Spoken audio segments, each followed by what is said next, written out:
Hey everybody, welcome back one final time to our Ruth series. We are, believe it or not, at the end of the book of Ruth. You might say it's the grand conclusion, you might say it's the happy ending, and that it is, but it's also a broad look into the future, just a glimpse. Listen in to the end of the book of Ruth, chapter 4, verses 13 through 22. Here it is. So Boaz took Ruth, and she became his wife. He slept with her, and the Lord enabled her to conceive, and she gave birth to a son. The women said to Naomi, "Praise be to the Lord, who this day has not left you without a guardian redeemer. May he become famous throughout Israel. He will renew your life and sustain you in your old age. For your daughter-in-law, who loves you and who is better to you than 7 sons, has given him birth." Then Naomi took the child in her arms and cared for him. The women living there said, "Naomi has a son," and they named him Obed. He was the father of Jesse, the father of David. This then is the family line of Perez. Perez was the father of Hezron, Hezron the father of Ram, Ram the father of Amminadab, Amminadab the father of Nahshon, Nahshon the father of Salmon, Salmon the father of Boaz, Boaz the father of Obed, Obed the father of Jesse, and Jesse the father of David. This is God's word.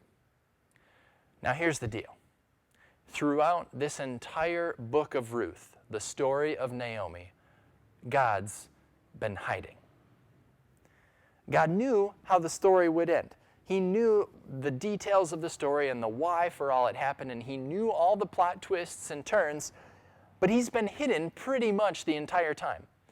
There's actually only 2 times in this entire book that we see the Lord stepping in. One of them was way back in chapter 1, verse 6, when it said, Naomi heard in Moab that the Lord had come to the aid of his people by providing food for them.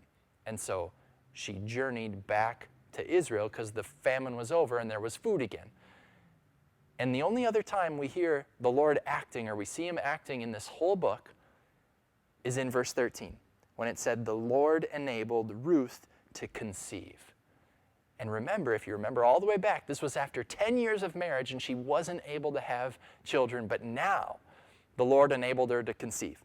But outside of that, he's hidden. He doesn't show up in this story and speak to anyone. He doesn't speak to a prophet or give anyone a vision. He doesn't come in a dream to Ruth or Boaz or anyone else. He is, for the most part, hidden. And that's the truth. God is hidden. But even though he's hidden, he is still at work all the time in this book and in your life. Check it out from this book of Ruth. Think of how he was at work.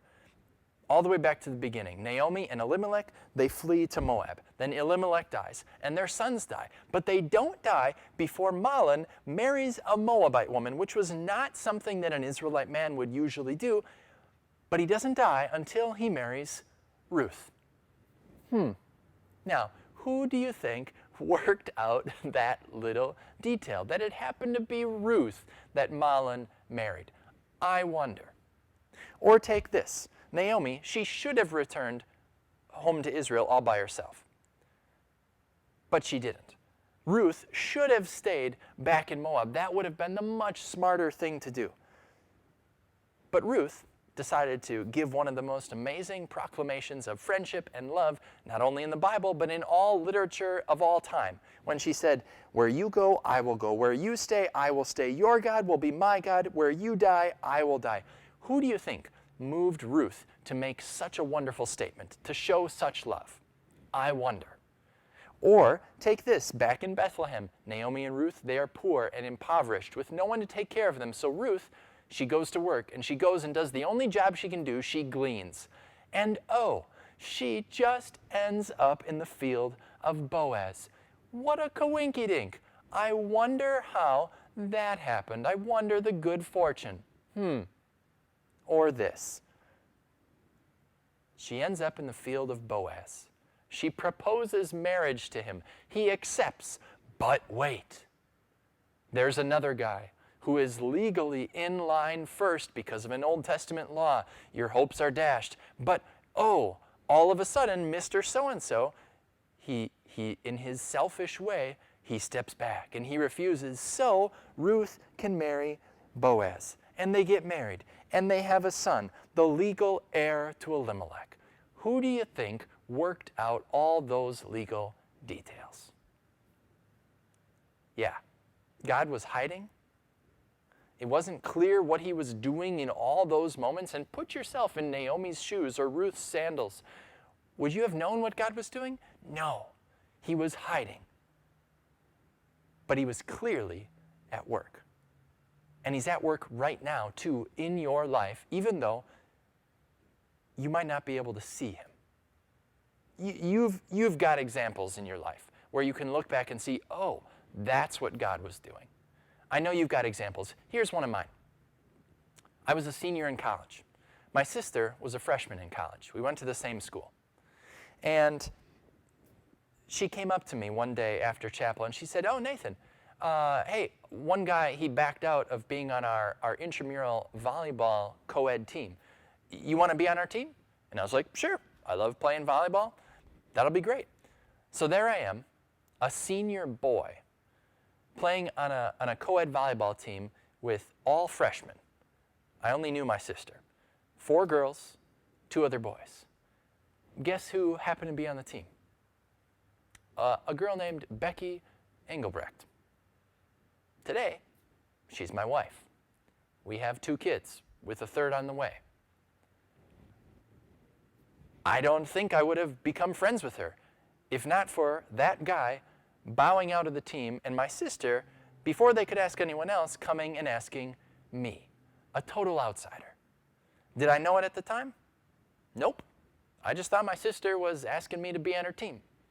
But God, he was hiding, but he was at work. Because God is always, always at work. Now, obviously, none of that was by chance. Like, God is never surprised by anything. Sometimes he lets us see the results, like in the story I just shared with you, and sometimes he doesn't. And I get it. That is really hard. He's working all the time in your life as well as in mine, all the time, but sometimes it is hard to see that. It's hard to see it when you experience heartache or loss of someone you love, of an opportunity you were really looking forward to, or the loss of health, or the loss of time that you'll never get back.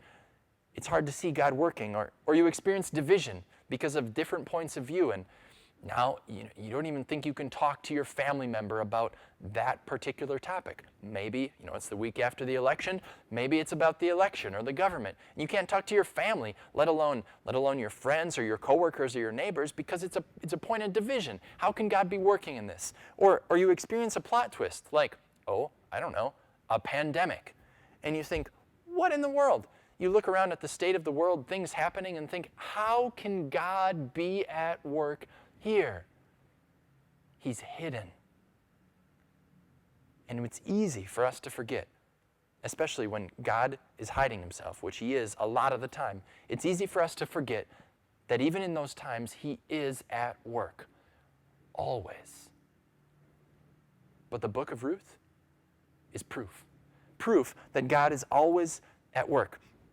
Throughout the book, like I said earlier, he was at work, but especially here at the end, because at the end, we see that God has a habit of revealing himself to the people of this world through little baby boys born in Bethlehem. And yes, I'm talking about Naomi's grandson, Obed, whose name means, by the way, servant.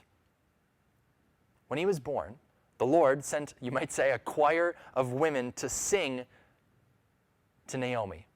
You could say to speak the gospel, speak the good news to her. And what they sang is this. They said, "Praise be to the Lord, who this day has not left you, Naomi, without a guardian redeemer." They were singing about what the Lord wouldn't do. And sometimes that is the most important kind of truth that our hearts need to hear. What the Lord will not do. And the truth is, the Lord will not leave you alone. He has not left you. The God who hides himself is still with you, at work in your life right now. The only other time the women of Bethlehem spoke to Naomi back in chapter 1, here's how Naomi responded. She said, "Don't call me Naomi, call me Mara.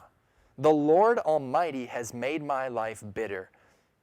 He sent me away full, but he's brought me back empty." But this time, at the end of the story, when they're singing to her and they're speaking to her, she's got no words. It's so good, she doesn't even have words for it. It says, "Then Naomi took the child, her grandson, in her arms and cared for him. And the women living there said, 'Naomi has a son,'" which is a beautiful enough ending. But there's more. Naomi's grandson was the father of Jesse, who was the father of David, King David. And you know how the New Testament starts?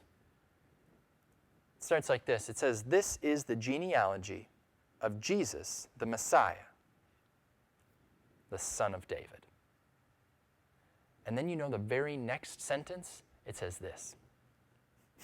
"Boaz, the father of Obed, whose mother was Ruth." Singing about Obed is wonderful, to be sure. It was a joyous birth, to be sure. But we get to sing about the great, and so on and so forth, grandson of Obed, who is better to us than Ruth was to even Naomi.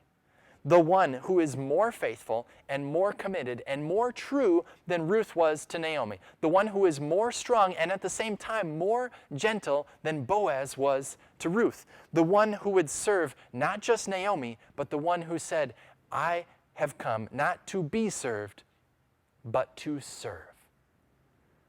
When the choir sang the gospel to Naomi, they were singing it to you and me too, because they were pointing you and me to Jesus himself, our Redeemer, who echoed this redemption song over a millennium later when he promised he would not leave us without a Redeemer.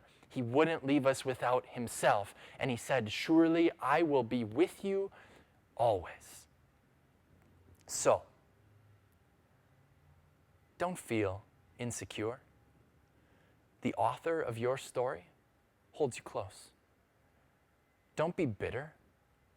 The author of your story is perfectly just. Don't despair because of your guilt. The author of your story has erased every bit of it. And don't get caught up in the here and now, because it's just the middle of the novel. That's what the author of your story says.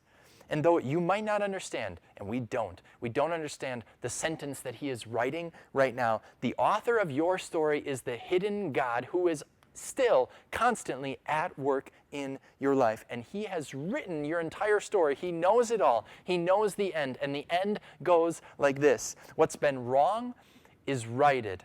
What's been broken is reforged. Every sin has been forgiven. Every complex matter is resolved simply. Every hurting part of life is perfectly healed. Every bit of hunger, every bit of pain, every bit of death is redeemed, restored, reversed, and renewed.